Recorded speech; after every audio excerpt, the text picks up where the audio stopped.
dire d'abord deux mots de l'idée centrale de notre épistémologie génétique, parce qu'elle est presque toujours mal comprise.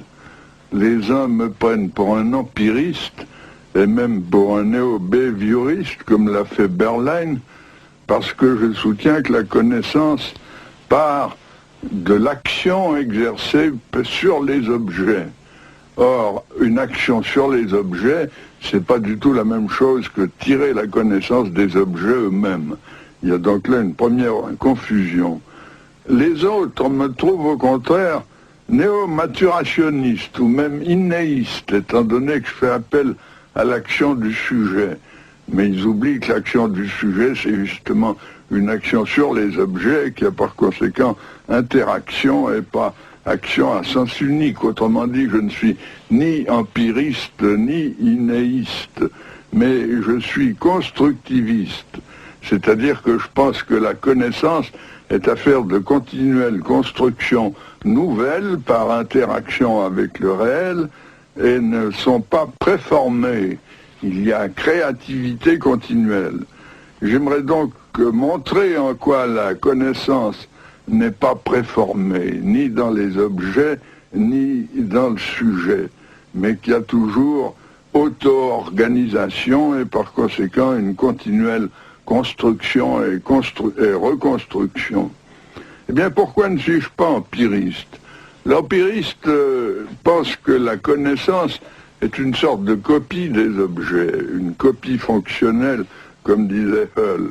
Or, ça n'est jamais une copie. Elle est toujours une assimilation, c'est-à-dire une interprétation par intégration de l'objet dans des structures antérieures du sujet. Le meilleur exemple qu'on puisse donner pour justifier cette thèse, c'est l'étude du dessin lui-même chez l'enfant, étant donné que le dessin, par définition, est une copie d'un modèle. Eh bien, ce qu'on observe chez le jeune enfant, c'est que l'enfant ne dessine pas ce qu'il voit, il dessine l'idée qu'il s'en fait, il dessine ce qu'il en sait, c'est-à-dire son interprétation, et non pas l'objet tel quel en tant qu'observable perceptible. Prenez par exemple la copie d'un losange. Je demande à l'enfant de copier ça, voilà le modèle. Eh bien, pour l'enfant, le losange, c'est un carré qui a des pointes. Alors, vous voyez le résultat, il vous dessine un carré avec une pointe dessus, ou bien il vous dessine un carré avec une pointe à côté. Vous allez voir maintenant une première expérience. C'est une petite fille nommée Emmanuelle qui a 3 ans, 6 mois et qui va copier devant vous un triangle. Take a good look at it, huh?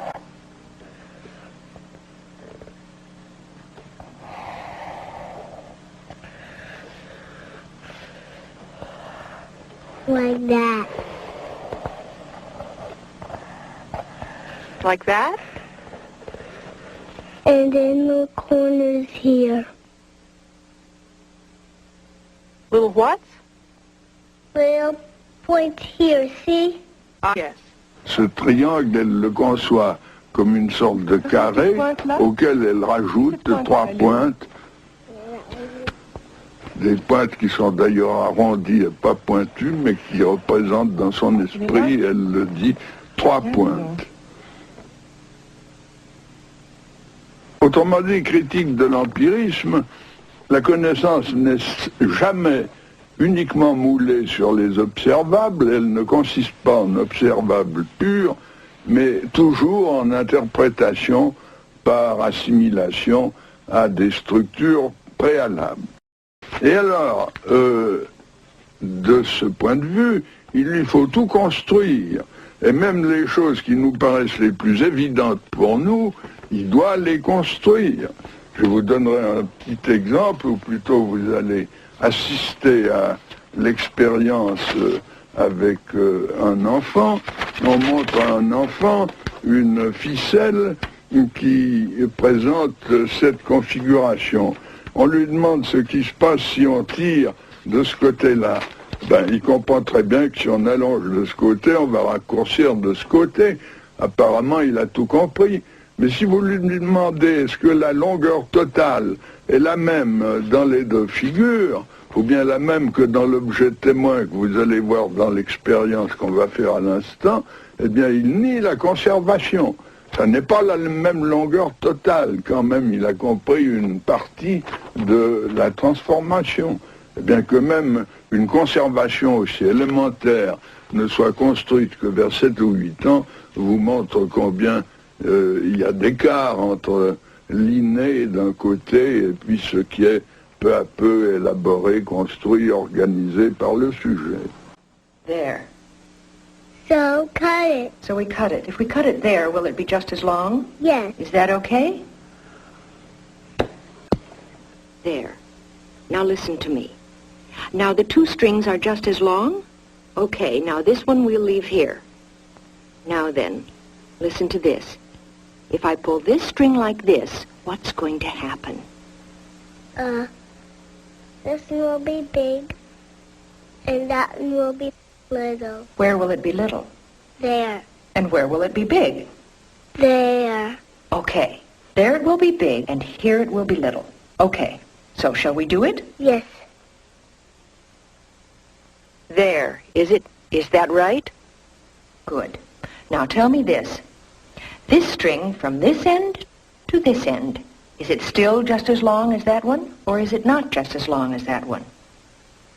Not just as long as that one. It is not just as long as that one. Okay. And what if we put this one back as it was before? How will it be if we pull here again?